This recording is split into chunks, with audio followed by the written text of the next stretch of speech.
के पुण्यार्चक हैं 1008 श्री आदिनाथ दिगंबर जैन मंदिर, RK कॉलोनी, भीलवाड़ा, राजस्थान। नीति हमें सिखाती है कि संस्कार और भाग्य, इनका भी आपके जीवन में बहुत बड़ा महत्व है। जो संस्कार हैं और जो आपका भाग्य है, कभी बैठ करके इस पर भी विचार करना चाहिए। जो आपके संस्कार हैं वो आपके आने वाले भाग्य के निर्माण के लिए एक रास्ता खोलते हैं, और जो वर्तमान का भाग्य वो बताता है कि पूर्व में आपके संस्कार कैसे रहे। कहते हैं कि हर किसी के जीवन में कोई ना कोई तकलीफ, कोई ना कोई रुकावटें, कोई ना कोई हर्डल्स लगे ही रहते हैं। ऐसा कोई व्यक्ति नहीं है वर्तमान में जो किसी रुकावट या फिर किसी परेशानी से पीड़ित ना हो, रोग से पीड़ित ना हो। लेकिन उनसे बाहर कैसे निकलें? उससे बाहर निकलने के लिए सहयोग चाहिए। लेकिन उनसे बाहर कैसे निकलें? उससे बाहर निकलने के लिए सहयोग चाहिए। सहयोग चाहिए। अगर आप किसी मार्ग पर जा रहे हैं और कंकड़ीली रास्ता है, चप्पल भी ना हो, जूते भी ना हो, कोई गाड़ी मिल जाए उतना मार्ग तय करने के लिए, बहुत सहायता हो जाती है। तो सहायता करने वाले और सहायता मांगने वाले, दो प्रकार के लोगों की बड़ी बहुलता है वर्तमान में। मिलता किसको है, देता कौन है? आज की नीति कह रही है कि समय पर सहायता करना हर किसी के संस्कार में नहीं। जब व्यक्ति को उस चीज की उस समय जरूरत है, उस समय आप उसकी सहायता कर दो, ये हर किसी के संस्कार में नहीं है। समय पर सहायता करना हर किसी के संस्कार में नहीं है, और समय पर सहायता मिलना हर किसी के भाग्य में नहीं है। आपको किसी को पैसे देना है, घर पर रखे हैं, धीरे से आप कहते भी अब अगले महीने देंगे, हैं तुम्हारे पास तो दे दो ना, वो भी तो व्यापार कर रहा है, उसका भी तो काम चलेगा। लेकिन आप क्या बोलते हो, अगले महीने देंगे। अगर घर में काम करने वाला कोई कर्मचारी कह रहा है कि साहब 100 रुपये और दे दो, 200 रुपये, हमको कुछ काम करना है, तो आप उसको भगा देते हो।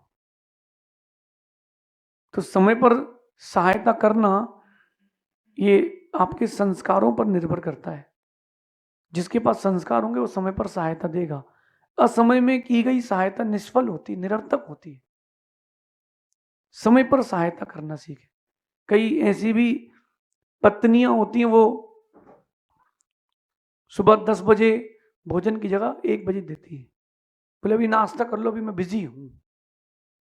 तो ऐसा नियोग है कि आपको समय पर सहायता करने वाले संस्कारवान लोग नहीं मिले। और दूसरी बात, समय पर सहायता मिलना ये भी आपके भाग्य पर निर्भर करता है, क्योंकि हर किसी के भाग्य में समय में सहायता मिल जाए जरूरी नहीं है। तो एक बार अपन स्व आश्रित होते हैं, स्वमुखी होते हैं, सेल्फ डिपेंडेंट होते हैं कि चलो अपने भाग्य में नहीं है तो अपन को समय पर सहायता नहीं मिली। लेकिन अपन ये तो सोच सकते हैं कि अगर किसी के लिए हम काम आए तो हम समय पर काम आ जाए। आपको पता है कि किसी की गाड़ी में नीचे कोई चोरी चाबी फंसाया है, अपन क्यों बोले? अपन से पूछा क्या? अगर आप समय पर उसको बता देते कि कोई आपकी गाड़ी में छेड़खानी कर रहा है, तो उसकी संपत्ति, धन बच तो जाता। ये संस्कार है। तो अपने पास संस्कार कितने और भाग्य कितना है, उन दोनों को मैचअप करना आज की नीति बड़ी गंभीरता से समझना। आपके पास संस्कार है कि नहीं, भाग्य है कि नहीं, इसकी परीक्षा के लिए कोई थर्मामीटर नहीं है। आप अपने क्रियाओं से, अपने भावों से उस चीज को समझें, आपके बिहेवियर से समझें। आपका बिहेवियर क्या है लोगों के साथ, आपको आपके संस्कार और आपका भाग्य मालूम चल जाएगा। ये भारत है, यहां पर अधिकतर लोग बिना गाली दिए बात नहीं करते। वो 2 गाली पहले देंगे और फिर बात करेंगे। दोस्त भी होगा तो मालूम चल जाता है कि इनके अंदर कितना संस्कार है। अथवा बात भी करेंगे तो उनकी भाषा बड़ी निम्न स्तर की रहेगी, लो कैटेगरी की रहेगी। सोचेंगे भी तो वो लो कैटेगरी का, क्योंकि वो नैरो माइंडेड रहते हैं, ब्रॉड माइंडेड नहीं होते। इस चीज को समझना। आप दूसरे से मत पूछना कि मेरा भाग्य क्या है, दूसरे से मत पूछना कि मेरे संस्कार क्या है। खुद पूछिए खुद से कि तुम दूसरों की मदद समय पर कर रहे हो, सहायता कर रहे हो, तो तुम संस्कारवान हो। और तुमको अगर समय पर सहायता मिल रही है तो तुम भाग्यवान हो। कई बार ऐसा होता है कि वेट एंड वॉच वाली स्थिति भी आती है। अगर घर में कभी किसी को कहीं रोग हो जाए तो देखो कि आपके घर में किसी को रोग है तो आप उसकी सेवा, सहायता, सहयोग कर रहे हैं कि नहीं। नहीं कर रहे हो, आपके पास कोई संस्कार नहीं है। मैंने पिछले पंचकर्णक में गांव में देखा, एक मंदसौर की बात, एक 70 साल का बेटा अपने 90 साल की माँ को, 95 साल की माँ को पूजा करा रहा था।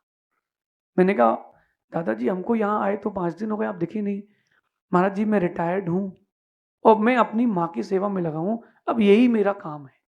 मैं सुबह उनको मंदिर लाता हूँ, ठंडी में भी वो मंदिर लाते हैं। अब पैरालिसिस था उनकी माँ को, अपने हाथ से माँ के हाथ में नैवेद्य रखा और ऐसा करके नैवेद्य चढ़ाया, अभिषेक दिखाया और वापस गोद में उठा करके कार में बैठा के घर ले गया। ये उनकी माँ के संस्कार थे, तो माँ की सेवा हो रही है। तो भाग्य और संस्कार, माँ ने संस्कार दिए तो माँ का भाग्य जागा। आज आप अगर अपने बच्चों को संस्कार देंगे, स्वयं संस्कार लेंगे, कल आपका भाग्य जागेगा। पहले एक बहुत अच्छा सिस्टम था स्कूल्स में, कॉलेजेस में, एक नैतिकता का पीरियड लगता था, नैतिकता का, उसमें नैतिकता पढ़ाई जाती थी। तो वो नैतिकता समाप्त होती जा रही, व्यवहारिकता समाप्त हो रही, क्योंकि संस्कार भी समाप्त होते जा रहे हैं। इसलिए समय पर सहायता करना और समय पर सहायता मिलना दोनों ही कठिन काम है। इसके लिए भी पुरुषार्थ करें। क्या पुरुषार्थ करें? आप संस्कारवान बने और सहायक बने तो भाग्यवान जरूर बनेंगे। और विशेष बात मैं आज कहता हूं कि राम ने कभी ना कभी किसी ना किसी की सहायता की थी, तो राम को भी सहायता मिली है। रावण ने किसी ना किसी के साथ बुरा किया था तो उसके साथ भी बुरा हुआ है। कर्म सिद्धांत कहता है कि सहयोग की चाह है।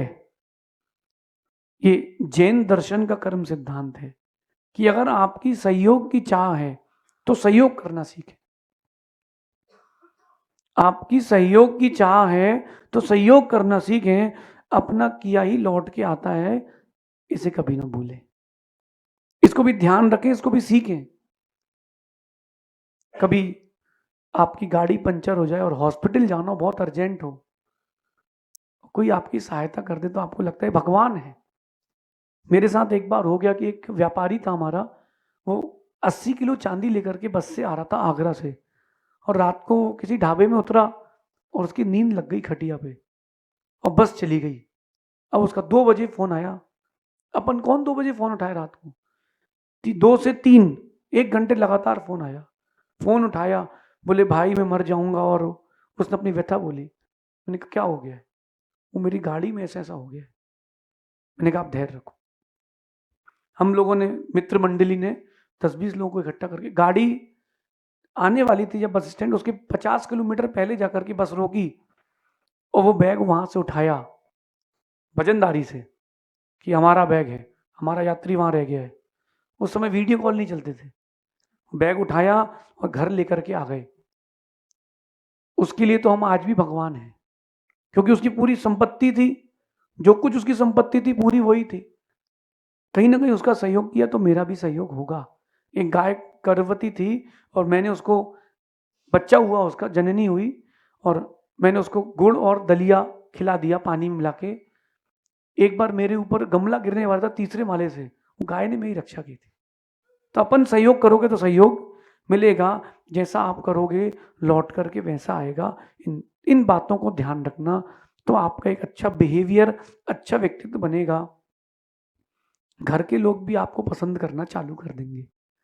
तो आपके जीते जी कितने लोग आपके साथ उठते बैठते हैं, ये बात बड़ी नहीं है। आपके मरने के बाद कितने लोग आपके साथ जाते हैं स्मशान तक छोड़ने, वो बड़ी बात है। तो मरने के बाद की भी तैयारी अपने व्यवहार, संस्कार और भाग्य से आज ही प्रारंभ करें, शेष आगे देखेंगे। नीति क्लास, नीति क्लास, नीति क्लास।